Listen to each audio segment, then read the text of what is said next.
5বারের আর ঘরে তুলতে পারেনি। 2026 বিশ্বকাপ শুরু হতে বাকি 1 মাসেরও কম সময়। ঠিক এর আগেই কার্লো আনচেলত্তি জানালেন ব্রাজিল দলের দুর্বলতার কথা।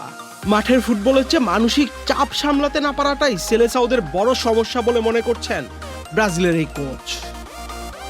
রিও ডি জেনেরোতে এক সাক্ষাৎকারে আনচেলত্তি বলেন, আমি লক্ষ্য করেছি খেলোয়াড়দের উপর প্রচন্ড চাপ কাজ করছে। কখনো কখনো তারা নিজেদের উপর এতটাই চাপিয়ে দেন যে খেলার আনন্দ আর শক্তিটা হারিয়ে যায়।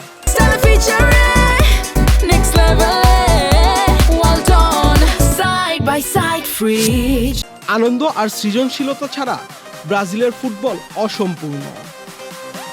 সাম্প্রতিক প্রীতি ম্যাচগুলোর উদাহরণ টেনে তিনি বলেন, আমি প্রীতি ম্যাচগুলোতে দেখেছি সতীর্থদের ছোট একটি ভুলে সবাই এমন প্রতিক্রিয়া দেখায় যেন বড় কোনো বিপর্যয় ঘটে গেছে। আমাদের এমন একটি রুটিন তৈরি করতে হবে যেখানে চাপ ভাগ করে নেওয়া যায়।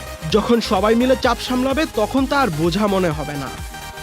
আনচেলত্তি স্পষ্ট করে দিয়েছেন যে তিনি ব্রাজিলের চিরাচরিত সাম্বা ফুটবলের ঘটনা বদলাতে চান না, বরং তিনি চান এই সৃজনশীলতাকে আধুনিক ফুটবলের তীব্রতার সঙ্গে মানিয়ে নিতে। তিনি বলেন, ব্রাজিলের ফুটবলের সবচেয়ে বড় গুণ হলো তাদের আনন্দ আর শক্তি। এটি হারানো যাবে না, তবে দলটিকে আরো সুসংগঠিত হতে হবে।